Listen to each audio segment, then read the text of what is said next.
How many countries you visited? 150 plus. It gets confusing when you think about territories and countries. So I 150.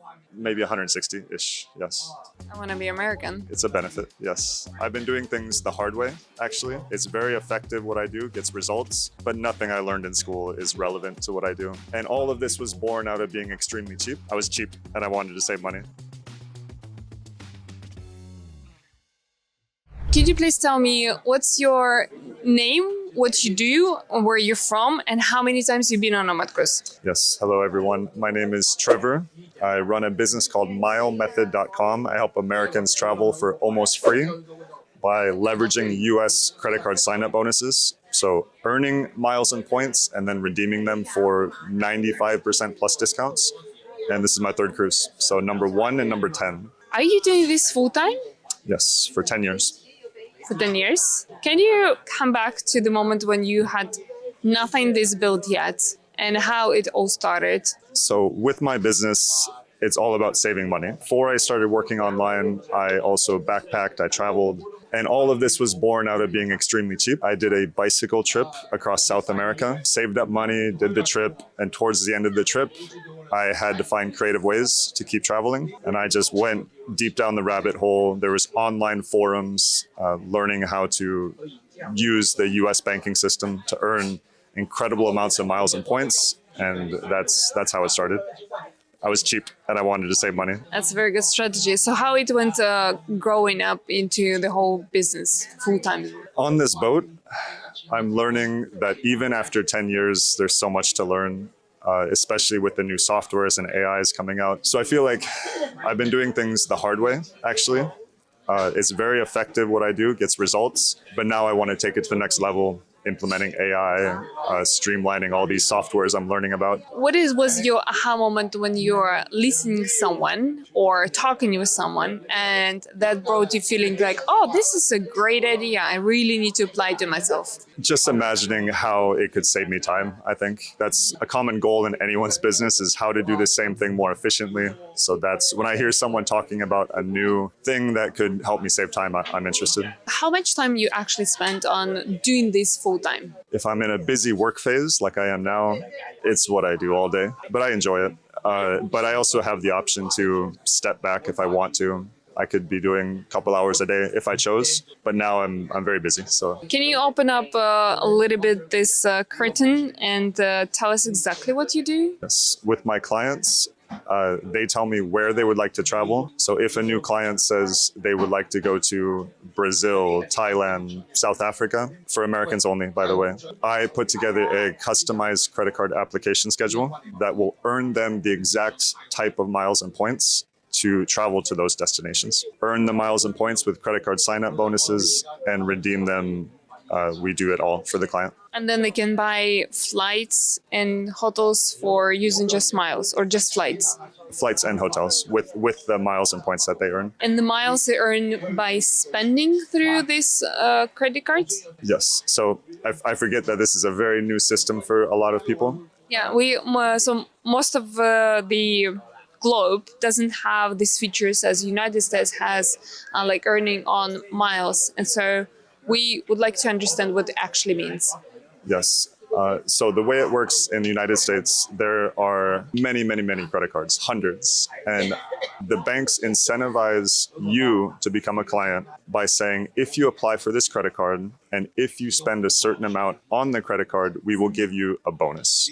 So the bonus might be 60,000 miles all the way up to 300,000 miles or hotel points. And the whole trick is to apply for multiple offers and spend on each card to receive the bonus and do it over and over and over and over. And there's a system to doing that. And the banks, they didn't really check how many cards you have and if you're overusing them? Banks are very smart. They run the numbers and they know that even though there's people like me winning, we're a tiny percent. Most people do end up paying interest, carrying balances, paying fees like late payment fees. So you have to know what you're doing to take advantage of the system. Do you have any financial background to understand how it works? What do you mean by that?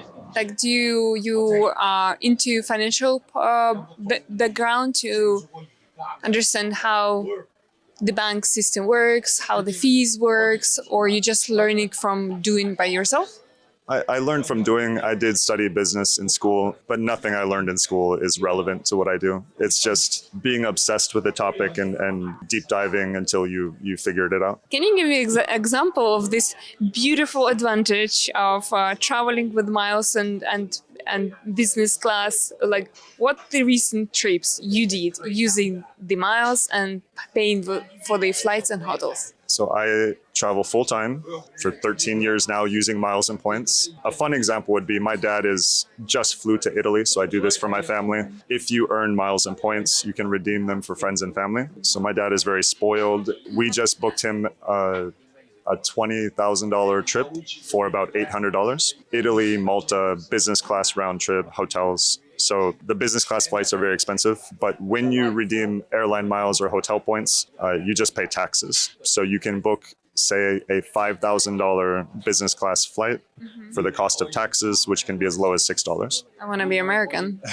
It's a benefit, yes. Do you understand correctly that you started with traveling as cheap as possible? Then you started to investigate how possible to fly by not paying by the flights, by collecting and learning about how miles work. And then when you became efficient enough and experienced enough, then you got started to have clients to help them out. And that's actually your main revenue stream. My full-time business. And it did evolve naturally because this was something that I did for myself. My parents saw it working. They wanted in. My parents enjoy traveling. And then others started to notice that I was traveling all over the world. I think they probably knew at that time I didn't have much money. So they were very confused how I was able to do this. They asked, I helped out friends. They tell their friends. And it did grow very organically from me, again, trying to be cheap.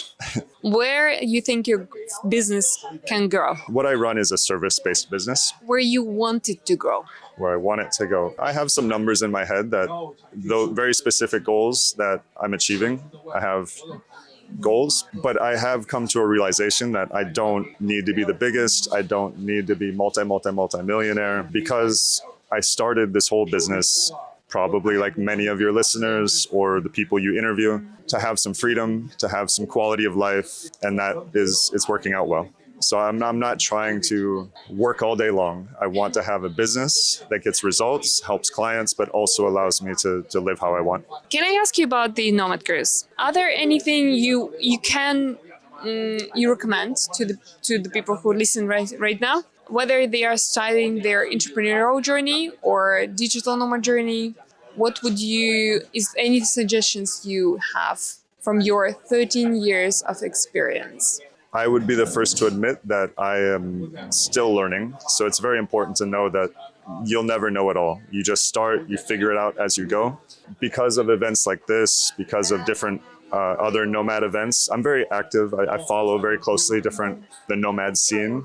And one thing I've noticed with everyone who starts a business and eventually finds success, they just don't give up. I've told this to so many people. If you just keep going, if you're stubborn and you push through, you adapt. If something's not working, do something different until you start having success, build on the success.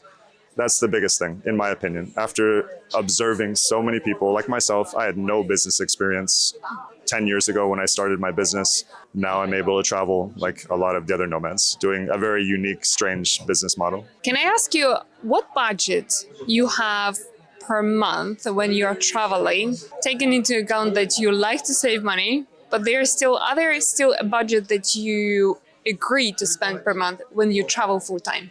I have a unique situation because I don't pay for the flights and hotels. For a lot of people, that's a big chunk of their monthly expenses. So because I don't pay for flights and hotels, my biggest expenses are food, mostly. If I do you eat a lot? Do I eat out? All the time. Do you eat a lot? I try. Yes, I try. I'm trying to put on some muscle. So I don't track expenses, but that is very different from when I started. I was obsessively tracking my expenses because the business was not producing cash flow. So that is maybe another good tip for people starting out is your bank account is your oxygen. You need to have some runway to be able to implement your ideas. It takes time to build a business. So if you're starting out, if money is not as high as you want it to be, then yes, you got to be very careful with expenses. Okay, how much do you think people need to have safe travel per month? Depends on the world region. I think a lot of people are interested in leaving. Most of us are probably European or American. We have that luxury of earning dollars, euros, and we go to other, in my opinion. Give me a number. Latin America, most parts of Asia, you can have a very, very good life for even 2,000 a month. You could even do less, but then you're starting to make some sacrifices. So anything above 2,000 and you're living pretty well in most parts of the world. How many countries you visited? 150 plus. It gets confusing when you think about territories and countries. So We had to start with this. 150. Maybe 160-ish, yes. Wow. Okay, Flights and hotels. It helps. I'm impressed because you're pretty much the first person who I met 150. I met like 130, but you beat them all. Free flights and hotels. So I've been doing it a long time, yes. Can I ask you one more question, personal more? Is that when you were looking at the magazine, one article dragged your attention, which is about commitment issues by Bori. And you said that, you can resonate with that article. Yes. Can you talk more about that? Congratulations on the magazine. I was flipping through it. Everything I saw was very, very relevant to me. And I would say I probably represent a digital nomad. The whole commitment issue is complicated. I didn't read the article yet. I'm imagining that's what it talks about. Because even though we're living these strange lives in multiple locations, I think a lot of us still want, or we have this idea of that traditional life, one person, one reliable partner, but it's hard to do both. So that's why a lot of people don't. They choose one or the other. It is a minority, like I saw in the article, 13% that are able to do both. There is no solution to that other than meeting someone who might be able to travel with you. And I think that's everyone's dream.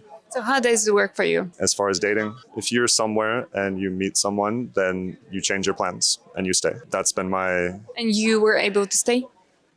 Yes. A few times. I'm not there now, so you can imagine what that means. But yeah, if you're traveling and you meet someone, you either invite them or you stay. Were you able to travel with someone who is also working remotely and also a digital nomad? Once. Twice. How did it go? I'm still single.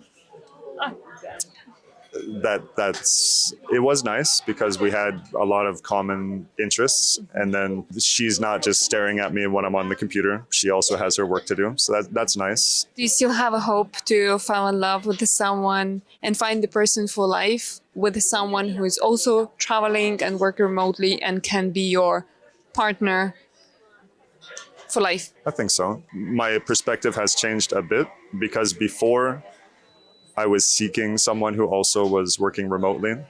And this is the beauty of working on your business and having more and more success. Now I think I have the option where I can just invite someone to come along and she might be able to set up her own thing along the way. So now she doesn't have to be working. It's a very complicated topic. Okay, we're going to be watching who's going to be that lucky girl.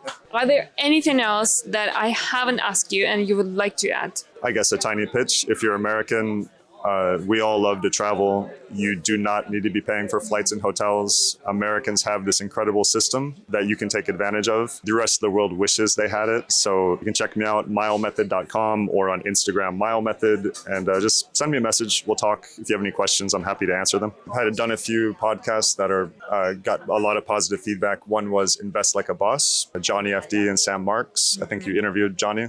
I saw that.